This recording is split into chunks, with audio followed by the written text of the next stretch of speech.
پھر صلوات پڑھیں محمد و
بسم اللہ الرحمن الرحیم رب اشرح لی صدری ویسر لی امری واحلل عقدۃ من لسانی یفقهوا قولی اما بعد فقد قال سبحانہ وتعالی فی محکم کتابہ بسم اللہ الرحمن الرحیم فاسألوا اہل الذکر ان کنتم لا تعلمون صلوات محمد وعلی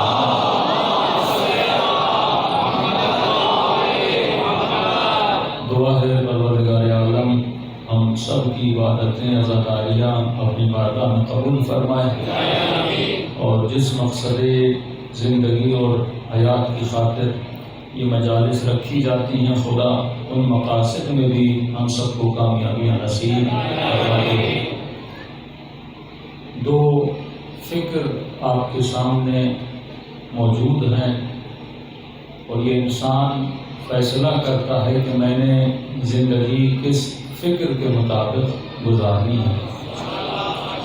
ایک فکر یزید ہے اور ایک فکر حسین ہے۔ فکر تب بنتی ہے جب انسان اپنے وجود سے کچھ سوالات کرتا ہے۔ جب تک آپ سوال نہیں کریں گے تب تک آپ کا ذہن اس جواب کو تلاش نہیں کرے گا۔ مثلا آپ نماز پڑھتے رہیں لیکن یہ پتہ نہ ہو کیوں پڑھتا ہوں، آپ مجلس میں آتے رہیں پر یہ پتہ نہ ہو کیوں آ رہا ہوں، آپ مولا پہ گریہ کرتے رہیں پر پتہ نہ ہو کہ میں گریہ کیوں کر رہا ہوں۔ جب کیوں کا پتہ لگ جاتا ہے پھر انسان کو خدا حر بنا دیتا ہے۔ جنہوں نے کربلا میں سوچا تھا، فکر کی تھی، وہ حسینی بنے، اور جنہوں نے فکر نہیں کی وہ قاتل حسین بنے۔ اب آپ سب سے ایک سوال ہے، وہ سوال یہ ہے کہ مولا حسین یزید کے مقابلے میں کیوں گئے؟ ایک سوال ہے۔ تو اکثر جواب جو ہمارے بچے بتاتے ہیں، کہتے ہیں اس لیے مولا حسین گئے کیونکہ یزید شراب پیتا تھا، شارب الخمر تھا، یزید زنا کرتا تھا، یزید ظالم تھا، تو لہٰذا امام حسین اس کے ظلم کے خلاف قیام کر رہے تھے، اس کی شراب نوشی کے خلاف قیام کر رہے تھے۔ پھر تو یہ سوال دوسرے اماموں سے بھی بنتا ہے، کیا یزید کے بعد آنے والے شراب نہیں پیتے تھے؟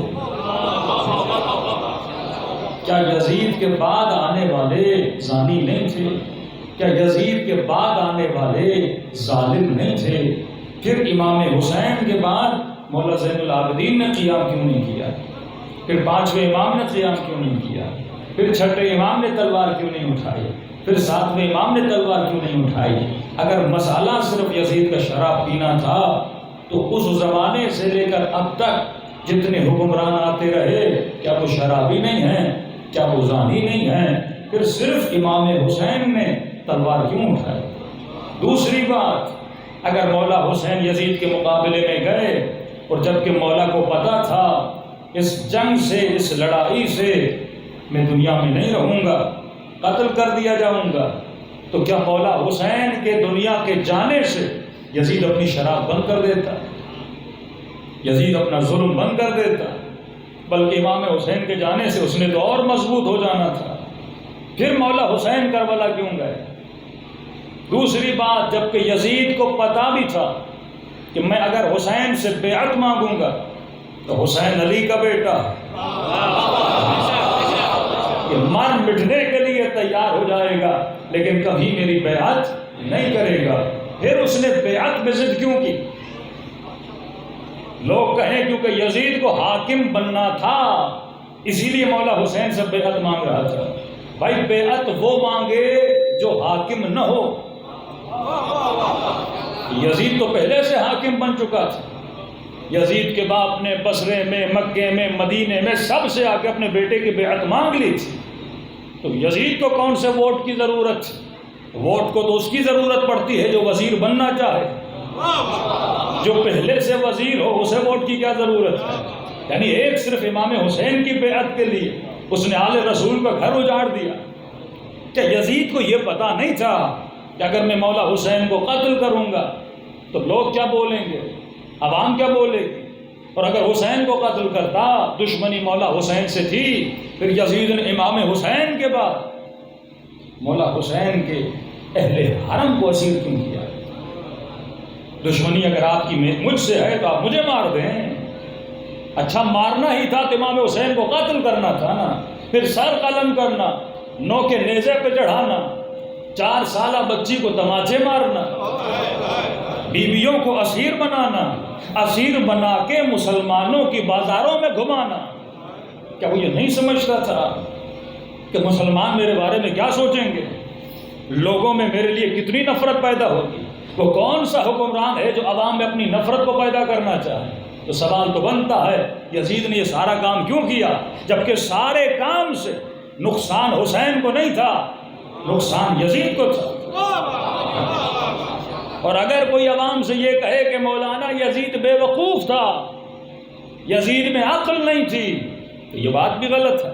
یزید نے جسے گورنر بنایا وہ سب سے تیز ترین آدمی تھا، ابن زیاد، جس کا باپ 25 سال حکومت کرتا رہا، جس کے پاس اپنے باپ کا تجربہ تھا، اور کیا یزید کے باپ کو کم تجربہ تھا؟ اس کا باپ بھی تو حاکم رہا تھا، کیا ایسے ہی نیند سے اٹھا اور کہا جاؤ حسین سے بیعت لو؟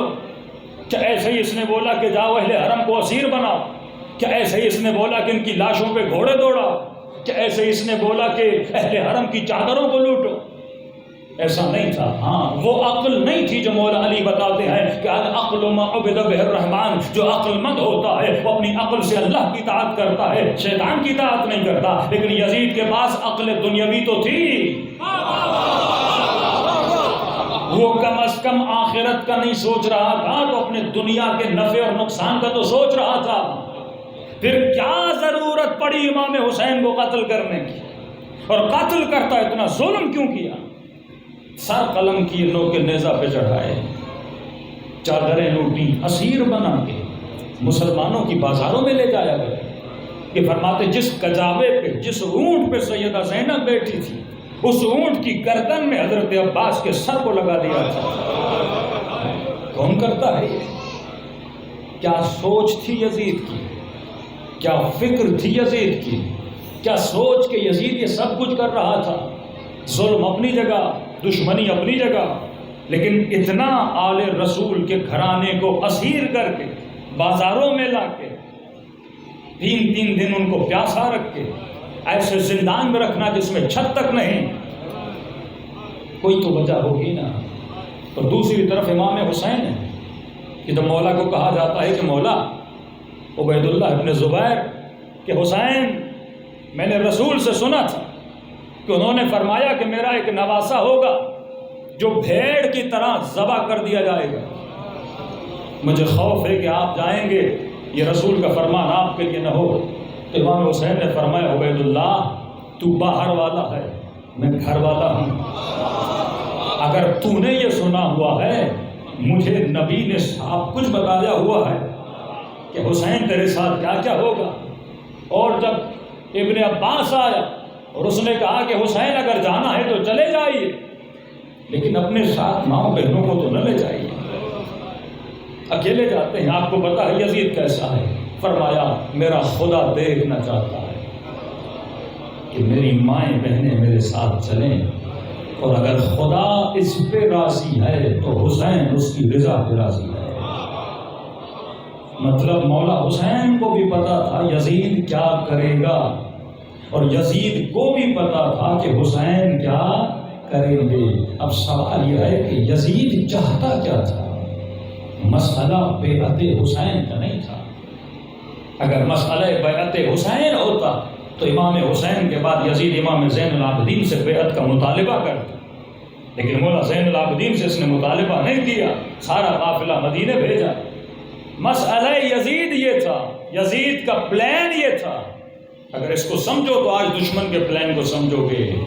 یزید کا پلان یہ تھا کہ وہ اپنی شاعری میں اپنی فکر کو بیان کرتا تھا۔ آپ کو میری فکر کا پتہ لگانا ہے، میری مجلس سے پتہ لگے گا، کسی رائٹر کی فکر کا پتہ لگانا اس کی کتاب سے پتہ لگے گا۔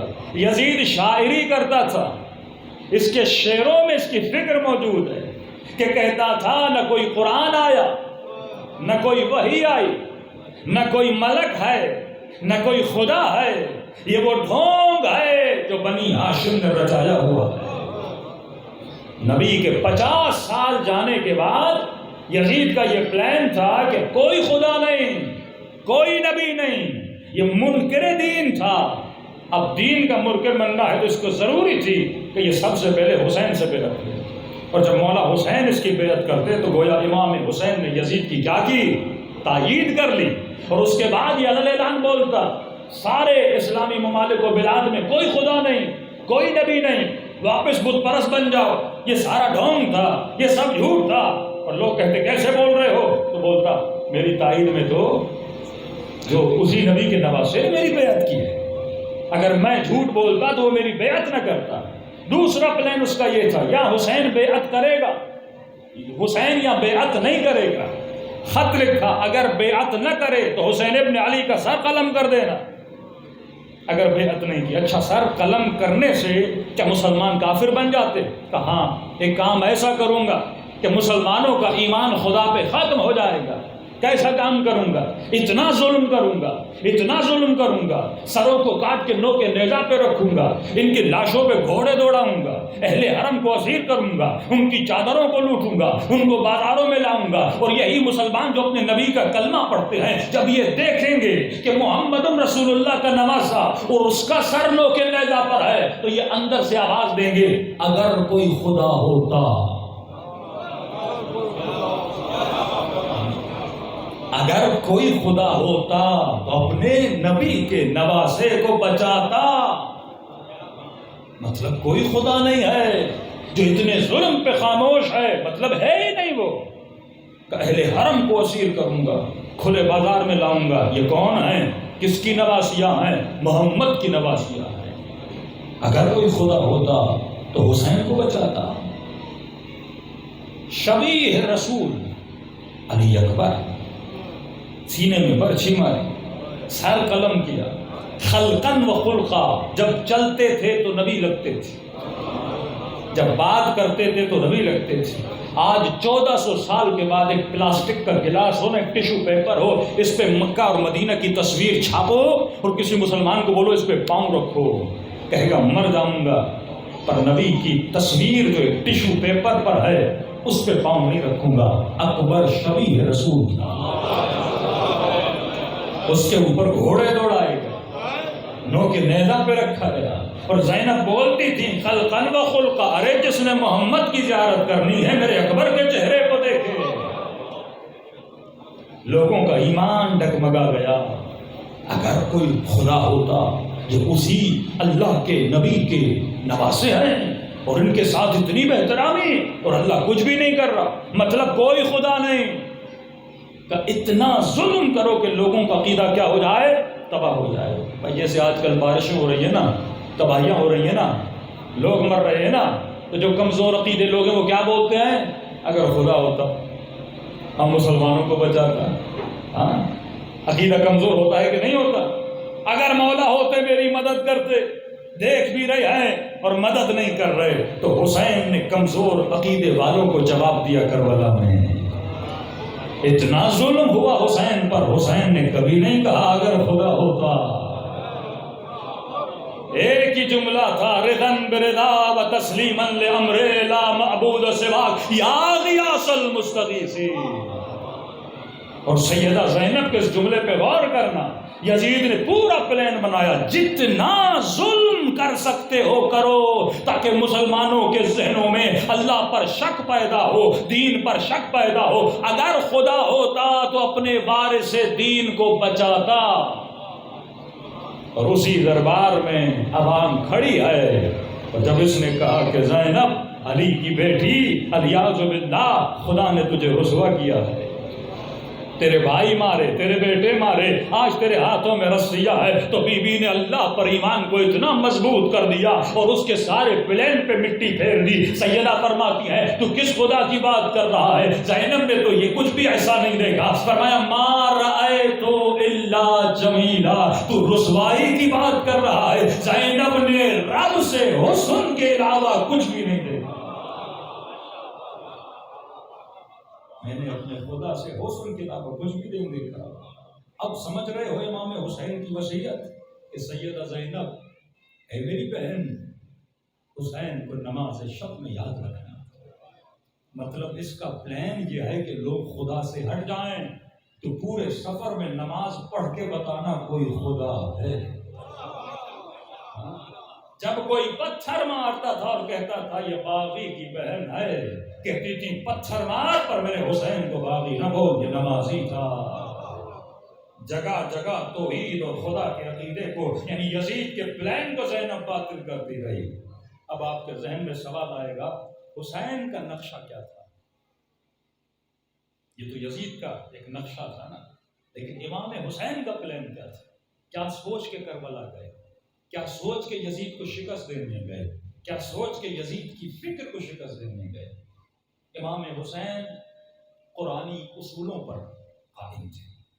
قرآن کا اصول ہے ان اللہ مع الصابرین، خدا کن کا ساتھ دیتا ہے؟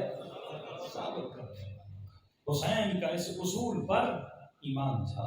دوسرا یہ کبھی بھی نیک کام اس نیت سے نہ کیا کرو کہ اللہ میری مدد کرے گا. کبھی بھی راہ خدا میں جہاد نہیں کر پاؤ گے. آپ کے دو بھائی ہو نا، ان کو بولو میں فلاں محلے میں لڑنے جا رہا ہوں، پیچھے سے آؤ، تو ایک ہمت ملتی ہے، دو بندے پیچھے کھڑے ہیں. اور میں جب اللہ کی راہ میں لڑنے جاؤں تو یہ نہیں دیکھو پیچھے کوئی مدد کر رہا ہے نہیں کر رہا، تک تنہا جایا کرو. جب اس نے مدد کرنی ہوتی ہے وہ مدد کرتا ہے. اب جب ہم نے قرآن کھولا اور دیکھا کہ خدا کب مدد کرتا ہے تو سارے انبیاء کے واقعات پڑھ لیں. خدا کہ مدد کرنے کا طریقہ ذرا انوکھا ہے. ابراہیم کا واقعہ، آگ جمع کر دی گئی، لکڑیاں جلا دی گئیں، ابراہیم کو منجنیق میں ڈالا گیا.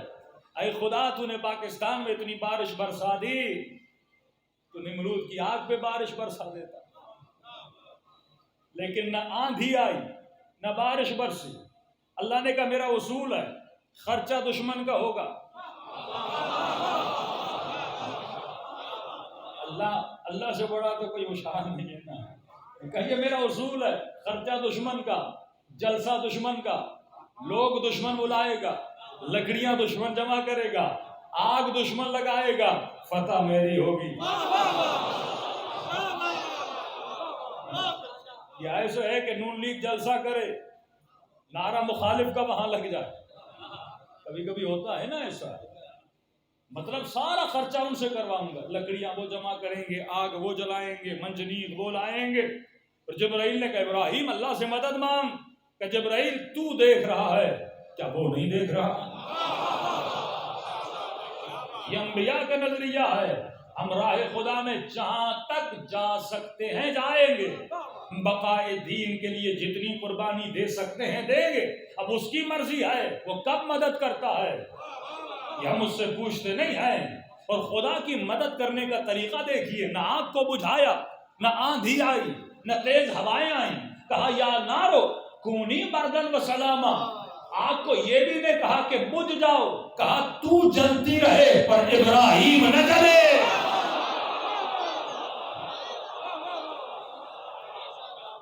یہ اللہ کا طریقہ. اب جلتی ہوئی آگ سے جب ابراہیم نکلے تو نمرود کی محنت پہ پانی پھیر دیا گیا. پھر آؤ موسیٰ کا واقعہ، قرآن کی آیتیں ہیں. سارے جادوگر آئے، میلہ لگایا فرعون نے، جادوگر آئے، رسیاں لے کر آئے، پوری دنیا سے اس نے جادوگر جمع کیے موسیٰ کو شکست دینے کے لیے. تو جب موسیٰ اس منظر کو دیکھے، قرآن کہتا ہے خیفتاً، موسیٰ ڈر گئے. خدایا اتنے جادوگر، اتنے صاحب، اب میں کروں گا تو کیا کروں گا؟ اللہ نے کہا تو صبر کر، تیرا کام صبر کرنا ہے. مدد میں کب کرتا ہوں؟ کہ میرا کام ہے. جب انہوں نے سارے کرتب و جادو دکھا دیے کہ پروردگار اب میں کیا کروں؟ کہ اپنی لکڑی کو پھینک. پہلے ان کو کرتب دکھانے دے. پہلے یزید کہاں تک جاتا ہے اسے جانے دے. میں پھر بتاتا ہوں کہ میں کیا کرتا ہوں. جب اس نے سارے کرتب کر دیے، ایک چھوٹی سی لکڑی نے سارے سانپوں کو کھا لیا. یزید سوچتا تھا کہ میں حسین کو قتل کر دوں گا. اسے تو بعد میں پتا چلا حسین تو دور ہے، میں حسین کی بہن کا بھی مقابلہ نہیں کر سکتا. تیرا کام ہے صبر کرنا. واللہ خیر الماکرین. تو بھی نقشہ بناتا ہے پر میں بہترین نقشہ بنانے والا ہوں. یزید نے حسین کو بلایا، یزید نے حسین کو کربلا میں محصور کیا، یزید نے کربلا کے جنگل کو مولا حسین کا مقتل بنایا. اور خدا نے کہا یزید یہ تیرا نقشہ ہے. تو حسین ایک جنگل کو حسین کا مقتل بنا رہا ہے، ایک ویرانے میں حسین کو لا کے کھڑا کر رہا ہے کہ دنیا کو کیا پتا کوئی حسین آیا تھا، کہاں پہ حسین دنیا سے چلا گیا تھا. اب میں بھی تیرا خدا نہیں اگر اس جنگل کو مومن کی جنت نہ بنایا.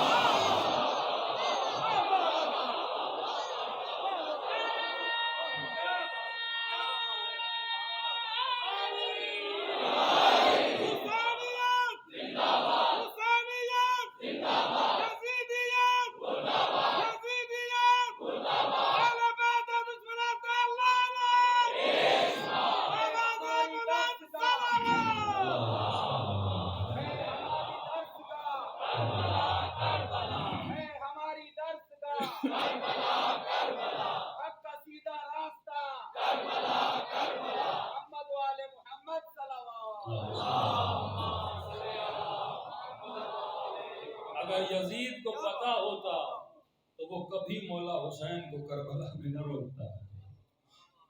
آج کربلا بننے کے بعد حسینیت مضبوط ہوئی ہے. آج ہے کوئی یزید کا نام لینے والا ہے؟ ہاں، آج 24 ملین شیعہ، 24 ملین، حج پہ بھی اتنا رش نہیں ہوتا. یعنی دو ہی زمینیں ہیں جہاں پہ لوگ جاتے ہیں، ایک وہ زمین جہاں خدا کا گھر ہے، دوسری وہ زمین جہاں علی کے بیٹے کا گھر ہے. ہاں جذبہ اللہ نے کہا تو اپنا نقشہ بنا. دوسرا اللہ نے کب یزید کے نقشے کو ملیامت کیا؟ اس نے کہا کوئی خدا نہیں. اللہ نے کہا میں بتاؤں گا خدا ہے. جب کٹی ہوئی گردنیں نو کے نیزہ پہ، اور جب بازار میں آئیں تو اس سر نے قرآن کی تلاوت کرنا شروع کر. لوگوں نے کہا نہیں، اگر کوئی خدا نہ ہوتا تو کٹی ہوئی گردن سے قرآن کی تلاوت کیسے ہوتی؟ اللہ نے حسین کی زبان سے قرآن کی تلاوت کر کے بتایا نہ قرآن حسین سے جدا ہے نہ حسین قرآن سے جدا ہے. یہ دونوں جدائی ناپذیر ہیں. پھر خاک کربلا کو خاک شفا بنایا. یہ معجزے ہیں نا. اللہ اپنے حساب سے کام کرتا ہے. اللہ کہتا ہے دشمن کو تجھے جتنا زور ہے تو لگا، جتنا زور ہے تو لگا. اور خدا کو تو زور لگانے کی ضرورت ہی نہیں. خدا تو کن فیکون کا مالک ہے. دوسری فکر جو فکر یزید ہے بڑی خطرناک ہے، اور کوشش کریں اس فکر سے بچیں. آج اشارہ دے رہا ہوں کیونکہ وقت کم ہے. آج اسی فکر یزید پہ طاغوتی حکومتیں کام کر رہی ہیں. آپ کے حکمرانوں کو خریدا جاتا ہے، آپ کے لوگوں کو خریدا جاتا ہے، ملکوں کو قرضے دیے جاتے ہیں تاکہ جتنے مسلمان ملک ہیں وہ زیادہ سے زیادہ غربت میں جائیں، کرپشن میں جائیں. اور جب پستائیت میں چلے جائیں تو ہر مسلمان بچہ سوچے ارے ہم مسلمان ہیں، ہمارے ساتھ اتنے مسائل کیوں ہیں، اور وہ انگریز ہیں، کافر ہیں، مزوں میں جی رہے ہیں، لہذا کوئی خدا نہیں ہے. اگر خدا ہوتا تو ہماری مدد کرتا، اگر خدا ہوتا تو ہمارے سر پہ بارش اتنی نہ برساتا. یعنی اتنا ان کو غربت میں ڈالو کہ ان کا دین سے ایمان ختم ہو جائے، ان کا خدا پیسہ بن جائے.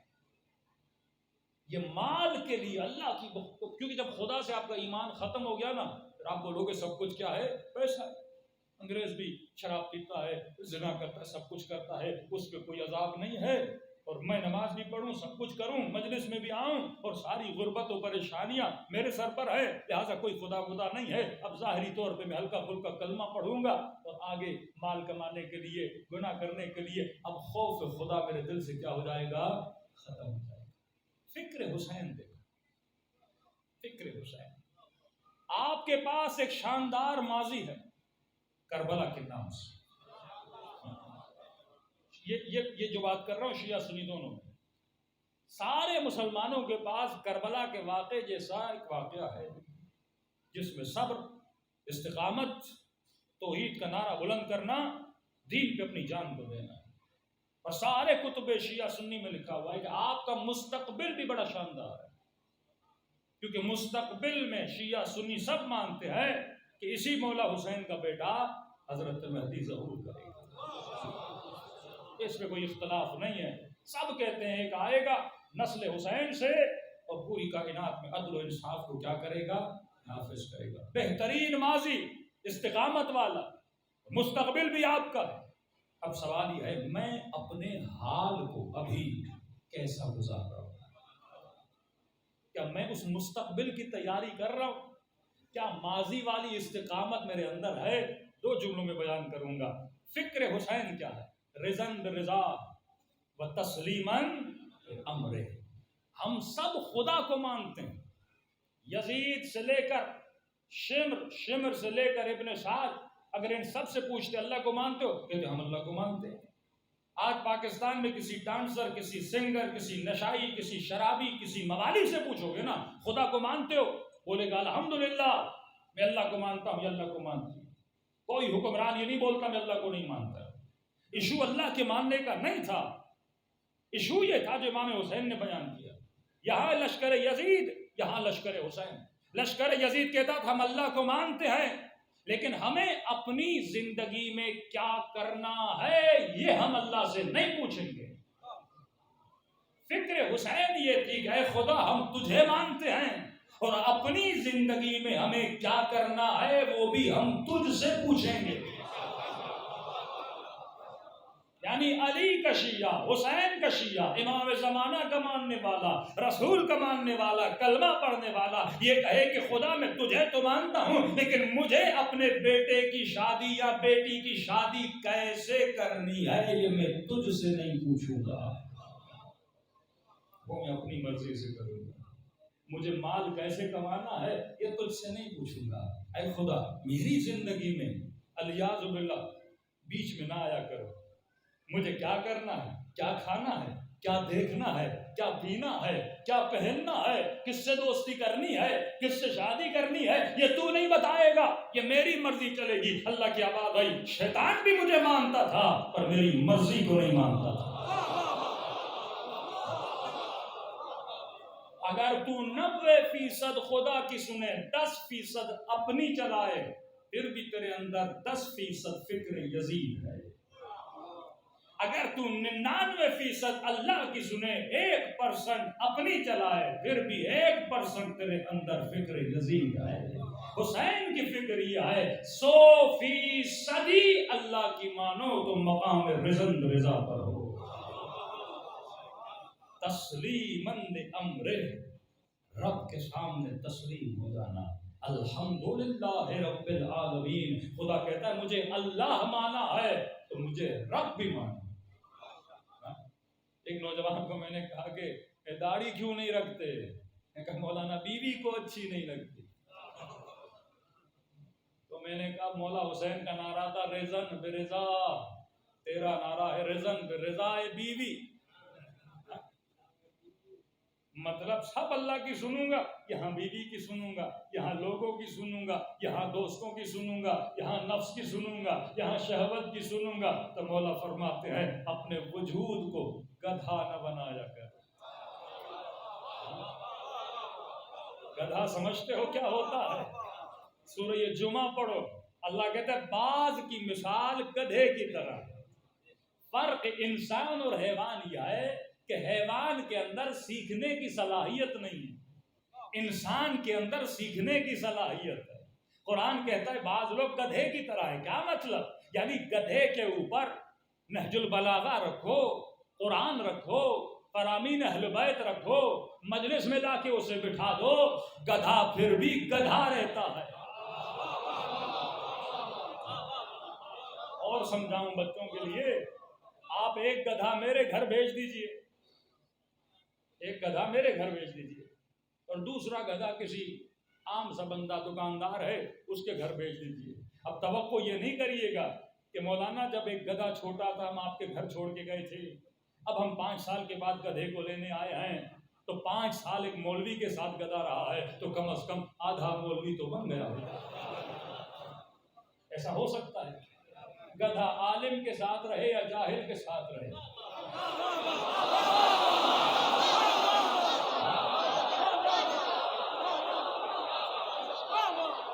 اگر ہماری یہ فکر بنی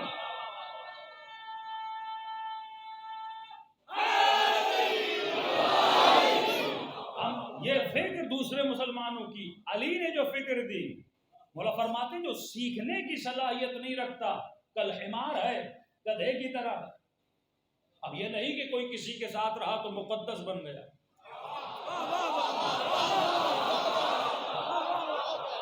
بندہ علی کے ساتھ رہے، نبی کے ساتھ رہے، لیکن ساتھ رہنے کے بعد علی سے فائدہ نہ لے، نبی سے فائدہ نہ لے.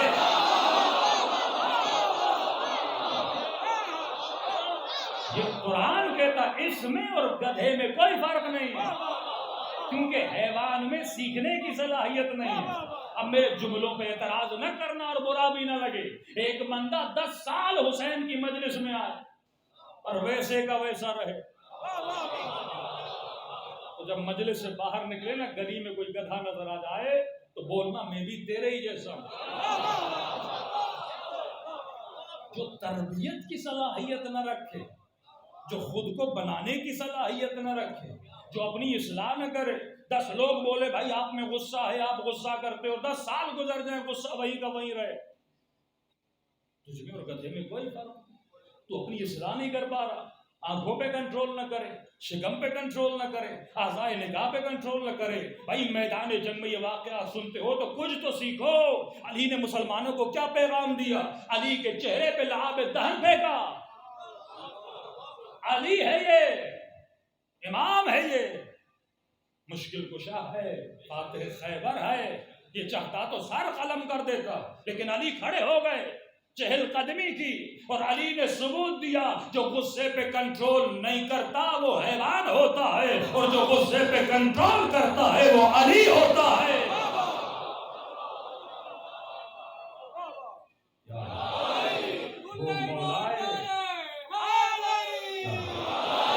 مولائے کائنات ہیں، ایسے مولائے کائنات نہیں بنے۔ دنیا اعتراض کرتی کیوں حسن و حسین کو سیدہ شباب اہل جنت بنا دیا؟ ایسے اللہ نے کہا نہیں، حسین کے صبر کو ابراہیم بھی دیکھ کر داد دے رہا تھا۔ کوئی نبی نہیں جو صبر حسین کا مقابلہ کرے، تو کوئی حسین کا مقابلہ کیسے کر سکتا؟ ایسے نہیں کہتے ہم اہل بیت ماں سوائے رسول تمام انبیاء سے افضل ہیں۔ کردار بتاتا ہے، رفتار بتاتی ہے، ہمت بتاتی ہے۔ ابراہیم بھی جب اسماعیل کے گلے پہ چھری چلا رہے تھے تو آنکھوں پہ پٹی تھی، لیکن حسین کے ہاتھوں پہ 6 مہینے کا بچہ سامنے، من الحزن بلا الحزن، تیر بڑا تھا، گردن چھوٹی تھی۔ کتنا صبر کیا مولا حسین، ذرہ برابر شکایت نہیں کی۔ یہ صبر حسین۔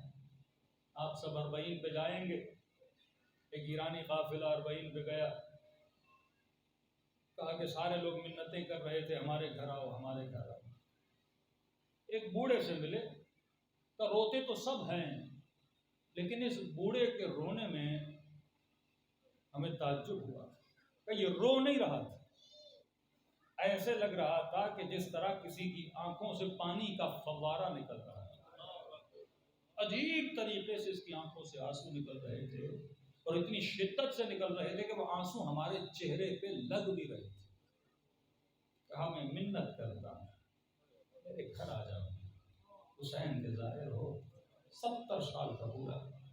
کہا ہم اس کے گھر چلے گئے، کہا میلے کپڑے ہیں جو بھی ہیں دو میں کپڑے دھو لوں آپ کے۔ کہتے ہیں اس کے گھر گئے تو اس کے کمرے میں ایک فوٹو لگا ہوا تھا، اس فوٹو میں ایک عجیب تصویر تھی۔ تصویر کیا تھی کہ قبر ہے کھودی ہوئی، اس قبر کے ساتھ ایک تابوت ہے، اس تابوت میں ایک میت ہے، اور اس میت کا ہاتھ تابوت سے باہر نکلا۔ عجیب تصویر تھی، ہم پریشان۔ بوڑھا آیا، ہم نے کہا کہ یہ آج تک ہم نے کئی تصویر، یہ تصویر کیا ہے؟ میت، تابوت، کھودی ہوئی قبر، اور تابوت سے باہر ہاتھ نکلا ہوا۔ اس نے کہا بتاؤں گا، پہلے آپ لوگ کھانا کھا لیں۔ کہ نہیں پہلے بتاؤ۔ کہ دیکھو میں چاہتا ہوں آپ کی خدمت کروں، ایسا نہ ہو میں واقعہ بتاؤں تم سب رونے لگو اور کھانا نہ کھا پاؤ۔ حسین کے ظاہر ہو، میرا دل ہے سکون سے کھانا کھاؤ، میں تفصیل سے واقعہ بتاتا ہوں۔ ہم نے کہا ٹھیک ہے، ہم نے کھانا کھا لیا۔ کہتا یہ جو 70 سال کا بوڑھا دیکھ رہے ہو، شاید دنیا کا کوئی گناہ ہو جو میں نے نہ کیا ہو، یعنی تم گناہ کا نام لو، میں نے کیا ہے۔ شاید اس پورے علاقے میں مجھ سے بڑا کوئی فاسق نہ رہا ہو، مجھ سے بڑا کوئی گنہگار، مجھ سے بڑا کوئی خطاکار، کوئی ایسا گناہ نہیں جو میں نے نہیں کیا۔ کہتا لوگ جب 40 کے دن شروع ہوئے، لوگ آتے تھے مولا حسین کی زیارت، میرا 40 سے لینا دینا تھا نہیں، میں اپنے کاموں میں پلان بناتا تھا، اور جب زائر آتے تھے میں پلاننگ کرتا تھا کس کی کون سی چیز چرانی ہے، کس کو کب لوٹنا ہے، یہ میرا کام تھا۔ ایک دن جب 40 پہ لوگ آنے لگے تو میں نے بھی اپنا پلان بنایا، جاؤں گا کسی کی کون سی چیز قیمتی چیز ہوگی اسے چرا لوں گا۔ اتنے میں جب چل رہا تھا روڈ پہ تو موقف لگے ہوئے تھے، زائروں کو پانی پلایا جا رہا تھا، چائے پلائی جا رہی تھی۔ میرے دل نے کہا کہ ایک کپ چائے کا پیو۔ کہتا ہے ایک موقف پہ گیا، عراق میں عشیرے قبیلے ہیں، سارے عشیرے ایک دوسرے کو جانتے ہیں۔ کہتا ہے ایک موقف پہ جب چائے پینے لگا تو پیچھے سے ایک عرب نے آواز دی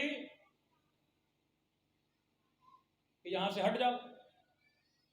وہ جانتا تھا مجھے کہ فاسق یہ فاجر یہ چور آدمی کہیں کسی ظاہر کا جیب نہ کاٹ دے۔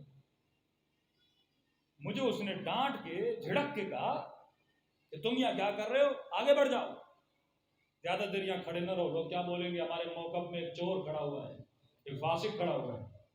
کہتا بہت شرمندہ ہوا، سر کو نیچے جھکایا، مجھے بہت برا لگا، آگے بڑھا۔ میں نے کہا کوئی بات نہیں، اگلے موقف سے چائے پی لوں گا۔ اس موقف میں جو عشیرے کا قبیلہ بیٹھا تھا اس نے مجھے دیکھ لیا کہ اس کی بات مجھے بری لگی۔ اس نے مجھے کہا ادھر آؤ، کیا ہماری مدد نہیں کرو گے؟ میں نے کہا کیوں نہیں، کیسی مدد؟ کہ دیکھو چائے بنا رہے ہیں، شکر ختم ہو گئی، چینی ختم ہو گئی، چلو 2 کلو چینی لے کر آؤ۔ میں نے کہا ٹھیک ہے کوئی بات نہیں۔ میں آگے بڑھا، دکان پہ گیا، 2 کلو چینی لی۔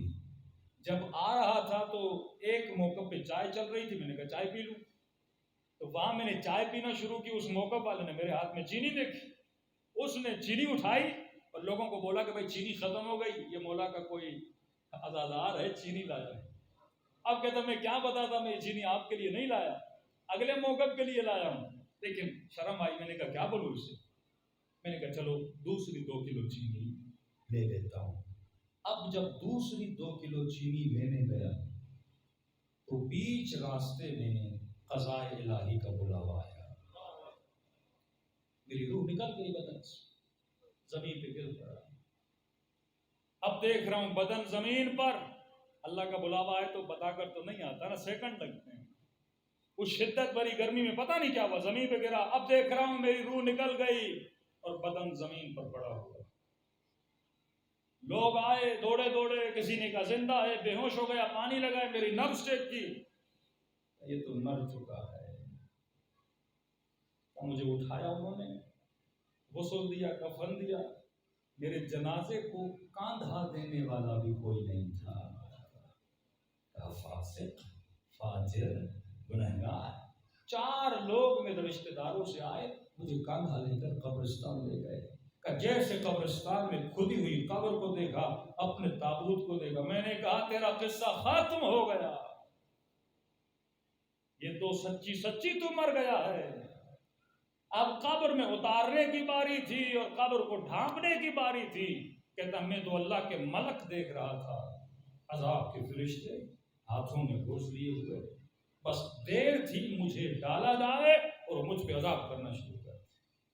کہتا اتنی ہیبت تھی ان میں کہ میں خوف زدہ ہو گیا۔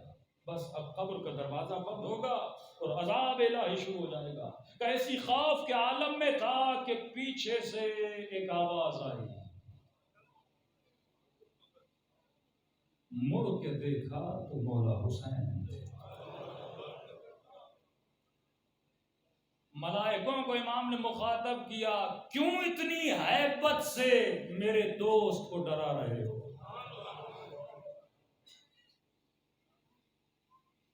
کیوں گرز دکھا کے اسے ڈرا رہے ہو؟ کیوں اس کو ہیبت میں لا رہے؟ یہ خوف زدہ ہو گیا۔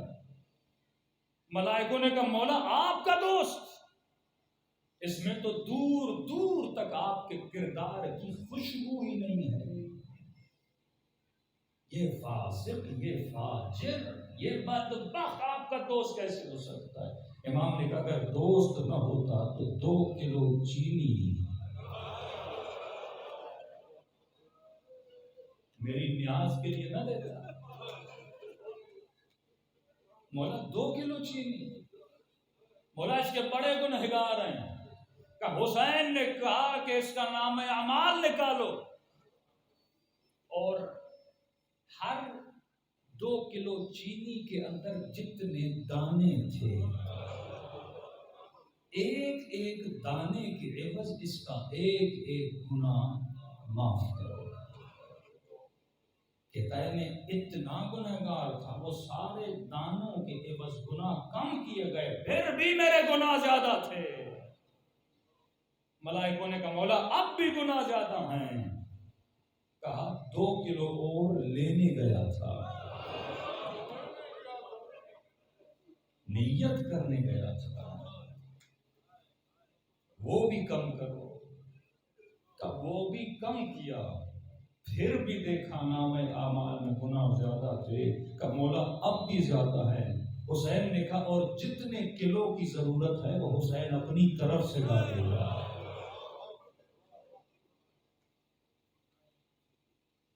یہ بوڑھا کہتا ہے اس کے بعد اللہ نے کرم کیا، مجھے پھر زندگی عطا کی،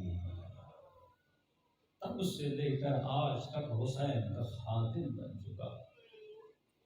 واللہ ان کے در پہ کسی چیز کی کمی نہیں ہے، تو ویسا بن پھر دیکھ حسین کیا کرتے۔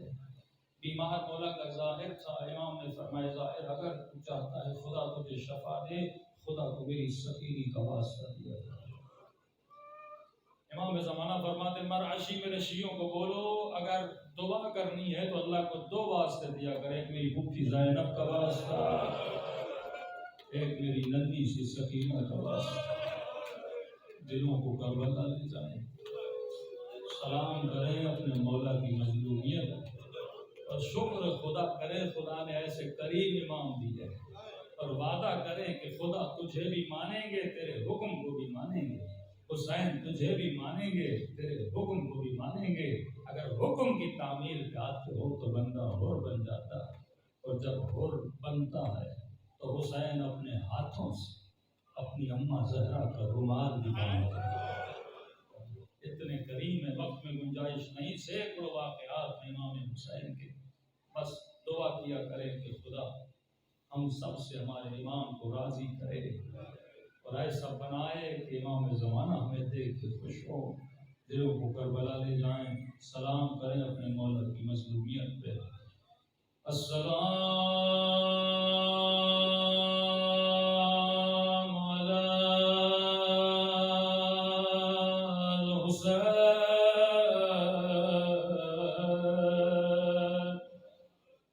وعلی علی ابن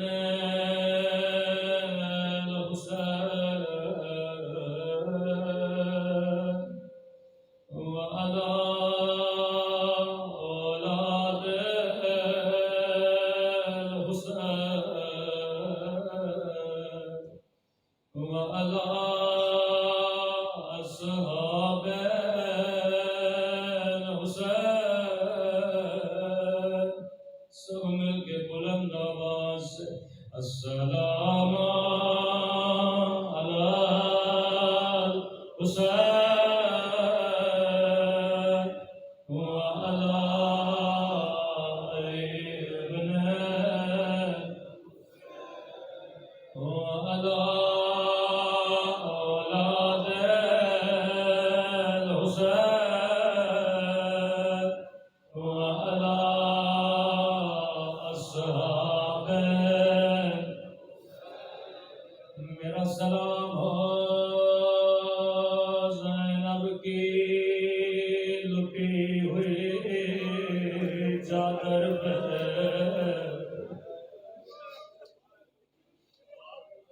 یہ سلام میرا سلام نہیں، امام زمانہ کے سلام، زیارت ناہیہ امام زمانہ کا نوحہ۔ یہ خود امام اپنی زیارت میں اپنے جد کے مسائل بیان کرتے ہیں۔ فرمایا میرا سلام ان زخمی کلاپیوں پہ جنہیں پس گردان لگ رہا تھا،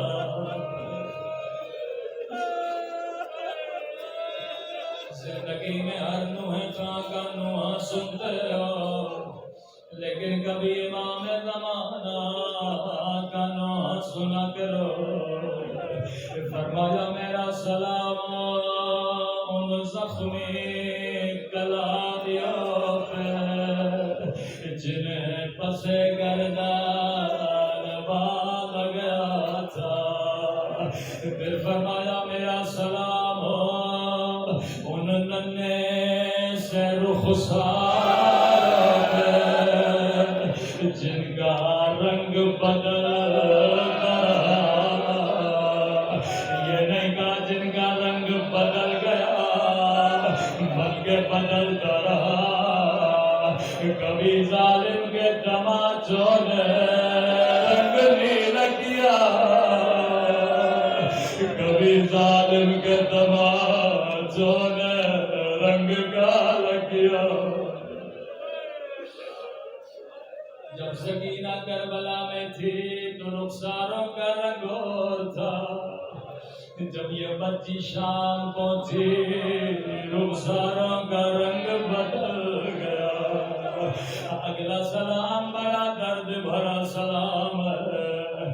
فرمایا میرا سلام ان خشک ہونٹوں پہ جن پہ ظالم چھڑے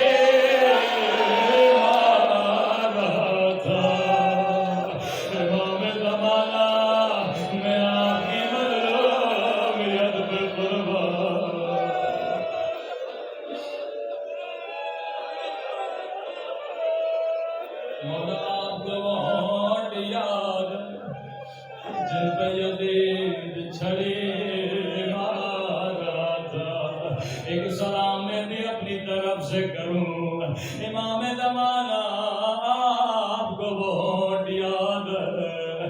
لیکن میرا سلام ان ننھی سی آنکھوں پہ جو یہ منظر دیکھ رہے تھے.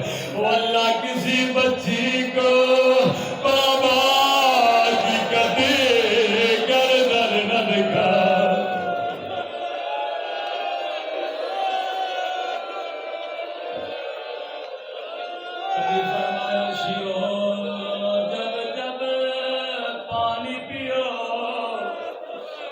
میری سکینہ کو یاد کیا کرو. ایک ایک بوند کے لیے میری بچی کو تماچے مارے. بڑی عظیم بی بی ہے. مختصر روایت پر قبولیت دعا کے لیے یہ کافی ہے. آیت اللہ شیرازی فرماتے ہیں اگر شیعہ اتنا سنیں اس کے رونے کے لیے کافی ہے. یہ سنیں علی کی بیٹی اور شرابی کا درد. اگر اسے رونا نہ آئے یا اس نے زینب نہیں سمجھتے یا علی کی غیرت سے آشنا ہے. اللہ سب کو شام میں ننھی خبر کر دیا. میں زندگی میں ایک بار شام گیا ہوں. جب میں شام کی بازار سے گزرا میرے بیوی زینب کو کہا بی بی آج کا شریف بھی اس بازار سے نہیں گزر سکتا. مجھے نہیں پتا علی کی بیٹے اس بازار سے کیسے گزرے. ایک ایک بوند کے لیے میری بچی کو تماچے مارے گئے. راوی کہتا ہے حلب کا شہر تھا. 40 گھوڑے سوار آگے آگے پیچھے پیچھے قیدی بیبیاں. فرمایا قافلہ روکا گیا. امام سجاد کہتا ہے اس رہی نے مجھے خشک درخت کے نیچے بٹھایا. میری گردن میں زخم تھے لوہے کا توپ تھا. جب دھوپ پڑتی تھی لوہا گرم ہوتا. فرمایا دھوپ سے بچنے کے لیے مجھے 4 سالہ سکینہ بچاتے تھے. مولا کیسے بچاتی تھی کہ بچی دھوپ میں کھڑی ہو جاتی تھی، کہیں دھوپ میری گردن پہ نہ پڑ جائے۔ جب تک سورج ہٹ نہیں جاتا، اتنی شدت بڑی گرمی میں بچی تھک کے میری گودی میں بیٹھی۔ شمر لئی نے پانی کا مشق لیا، اپنے سپاہیوں کو پانی پلانے لگا۔ بچی کی نگاہ جیسے پانی پہ پڑے، کہنے لگی بھیا سجاد مجھے بڑی پیاس لگی ہے، اگر اجازت تو میں سے پانی مانگوں۔ سکینہ یہ بڑا لعین ہے، تجھے پانی نہیں دے، لیکن جا کر پانی مانگو گی، قیامت کے دن یہ نہ کہے بچی نے مانگا نہیں تھا۔ ننھی ننھی بچی اٹھی، ننھے ننھے قدم اٹھا، شمر کے قریب گئی، کہتی ہے شمر مجھے تھوڑا پانی دے دے۔ مجھے خدا کی قسم ہے اگر کہتا سکینہ پانی نہیں دوں گا، دوبارہ پانی کا سوال نہ کر دے۔ امام فرماتے رہی نے کوئی جواب نہیں دیا، یہ اپنے 40 سپاہیوں کو پانی پلاتا رہا، بچی اس کے پیچھے پیچھے چلتی رہی۔ شاید اس کے بعد پانی دے گا، شاید اس کے بعد پانی دے گا۔ 40 سپاہیوں نے پانی پی لیا، لیکن حسین کی بچی اب تک پیاسی ہے۔ بچی چل چل کے تھک گئی، زمین پہ بیٹھی رو کے کہنے لگی اب تو تیرے سپاہیوں نے بھی پانی پی لیا، مجھے تھوڑا پانی دے دے۔ سنیں گے نہیں نے کیا ظلم کیا، فرمایا نہیں، پانی لے کر بچی کے قریب آیا، بچی نے ننھے سے ہاتھوں سے چلو بنایا، مجھے تھوڑا پانی دے دے۔ سنیں گے نہیں نے کیا کیا، ایک مرتبہ سارا پانی زمین پہ پھینکا، بچی نے خود کو زمین پہ گرایا۔ او میرے غریب بابا، او میرے 3 دن کے پیاسے بابا، او بابا شمر نے مجھے تماچے مارے۔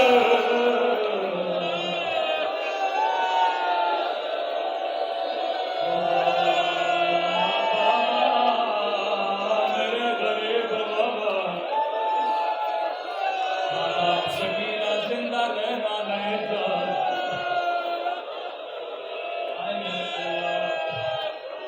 اے میرے خدا، تجھے ننھی سی بچی کا واسطہ ہمارے امام زمانہ کا ظہور فرما، ہمیں ایسا بنا جیسا امام زمانہ